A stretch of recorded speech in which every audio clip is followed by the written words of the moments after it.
100% job గ్యారెంటీతో ISTTM business school admissions open. మీ అందరికీ ఎదురు చూస్తున్నటువంటి సమావేశ సంబంధించినటువంటి నిర్ణయాల్ని ఉమ్మడిగా తెలియజేయటం కోసమే నేరుగా ఈరోజు ఇప్పుడు మీ ముందు కూర్చున్నాం. ఆంధ్రప్రదేశ్ ముఖ్యమంత్రి వర్యులు శ్రీ నారా చంద్రబాబు నాయుడు గారు, తెలంగాణ రాష్ట్ర ముఖ్యమంత్రి వర్యులు శ్రీ రేవంత్ రెడ్డి గారు, ఇరు రాష్ట్రాలకు సంబంధించిన కొద్దిమంది మంత్రులు, అంటే తెలంగాణ నుంచి శ్రీధర్ బాబు గారు, పొన్నం ప్రభాకర్ గారు, ఆంధ్రప్రదేశ్ నుంచి సత్యప్రసాద్ గారు, జనార్దన్ రెడ్డి గారు, కందుల దుర్గేష్ గారు, ముఖ్యమంత్రులతో సహా మేమందరం ఈ సమావేశంలో లోతుగా చర్చించి అనేక అంశాలపైన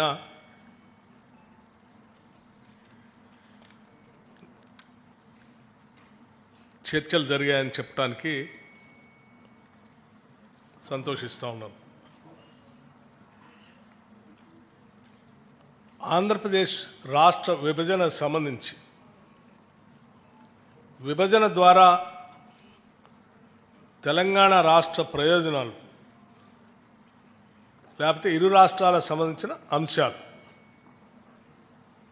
గత 10 సంవత్సరాలుగా పరిష్కారానికి నోచుకోనేటటువంటి కొన్ని అంశాలు, వీటన్నిటిపైన త్వరితగతిన చర్చించుకొని ముందు పోవాలనేటువంటి ఆలోచనతో ఈ సమావేశాన్ని ఈరోజు ఇక్కడ ఏర్పాటు చేయడం జరిగింది. అయితే గత 10 సంవత్సరాలుగా విభజన చట్టంలో పొందుపరిచినటువంటి అంశాలు ఇతరత్ర పరిష్కారానికి నోచుకునేటువంటి అతి ముఖ్యమైన అంశాలు కూడా వాటన్నిటికీ ఈ సమావేశంలోనే సమాధానాలు కానీ పరిష్కారాలు కానీ దొరుకుతాయని ఈ సమావేశం అనుకోలేదు. కాకపోతే వీటికి పరిష్కార మార్గాలు చూపించడానికి ఏదో ఒక విధానపరమైన నిర్ణయాన్ని వ్యవస్థను ఏర్పాటు చేసుకో అవసరం ఉంది. కాబట్టి ముందుగా 2 రాష్ట్రాల ముఖ్యమంత్రులతో సహా ప్రతినిధి బృందాలు అందరూ కూలంకషంగా చర్చించిన తర్వాత ఒక నిర్ణయాన్ని రావటం జరిగింది. ఆ నిర్ణయం ఏంటంటే, వీటి పరిష్కార మార్గాలు చూడటానికి ముందుగా ఉన్నత స్థాయి అధికారులతో కూడినటువంటి ఒక కమిటీని 2 రాష్ట్రాలకు సంబంధించినటువంటి ఉన్నత స్థాయి అధికారులతో, అంటే చీఫ్ సెక్రటరీ స్థాయి అధికారితో సహా వారితో ఇంకొక 3 మెంబర్, ఈచ్ స్టేట్కి 3 మెంబర్స్ కలిపి ఒక కమిటీని వేసి కొద్ది రోజుల్లో, అంటే అనగా ఒక 2 వారాల లోపల సమావేశమై సాధ్యమైనంత వరకు వాళ్ళ స్థాయిలో పరిష్కారానికి వచ్చేటువంటి అంశాలని చర్చించి పరిష్కార మార్గాన్ని ఎత్తడం కోసం ఒక కమిటీ వేయాలని నిర్ణయించడం జరిగింది. ఈ ఉన్నత స్థాయి అధికారుల కమిటీ ద్వారా కూడా పరిష్కారం కానటువంటి అంశాలు ఏమైనా ఉంటే 2 రాష్ట్రాలకు సంబంధించిన మంత్రులతో కూడినటువంటి ఒక కమిటీని వేయాలని, ఆ కమిటీలో పరిష్కార మార్గం కోసం వాళ్ళు సమావేశాలు పెట్టుకొని కొన్ని మార్గాలు చూడాలని, రాష్ట్ర స్థాయి మంత్రుల కమిటీలో పరిష్కారం అయ్యేటువంటి అంశాలని ఇరు రాష్ట్రాలకు సంబంధించినటువంటి ముఖ్యమంత్రి స్థాయిలో అంగీకరించడం, ఒకవేళ అక్కడ కూడా పరిష్కారం కానటువంటి మార్గాలు ఏమైనా ఉంటే, ఆ అంశాలు ఉంటే మళ్ళీ రాష్ట్ర స్థాయిలో ముఖ్యమంత్రుల స్థాయిలో సమావేశాన్ని ఏర్పాటు చేసుకొని పరిష్కార మార్గం కనుగొనడం కోసం ప్రయత్నం చేయాలని. అంటే ఒకటి ఉన్నత స్థాయి అధికారుల కమిటీ, ఆ తర్వాత మంత్రిమండలి సంబంధించినటువంటి కమిటీ, ఆ తర్వాత ముఖ్యమంత్రి స్థాయిలో నిర్ణయాలకు సంబంధించి సమావేశాలు ఏర్పాటు చేసుకోవాలని ప్రాథమికంగా ఈనాటి సమావేశంలో తీసుకున్నటువంటి నిర్ణయం.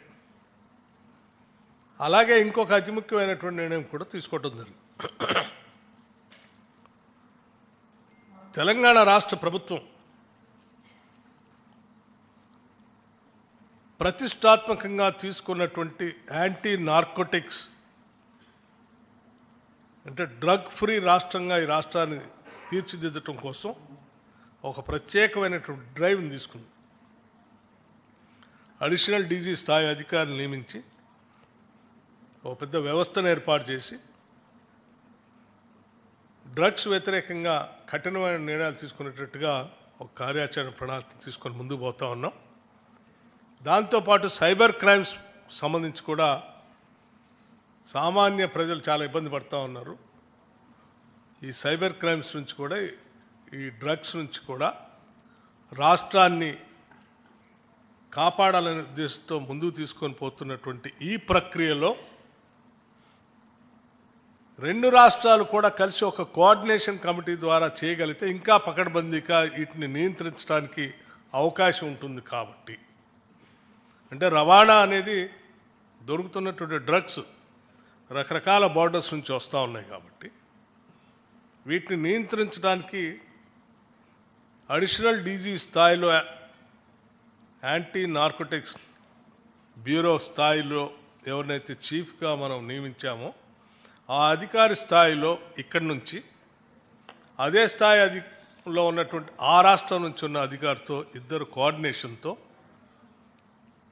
ఈ అంశాలపైన పెద్ద ఎత్తున యుద్ధం చేసి ఈ ప్రమాదం నుంచి మహమ్మారి నుంచి రెండు రాష్ట్రాలని కాపాడుకోవటం కోసం ముందుకు పోవాలని ఒక విధానపరమైన నిర్ణయం కూడా చేయటం జరిగింది. ఇవి ఈనాటి సమావేశానికి సంబంధించిన ముఖ్యమైన నిర్ణయాలు.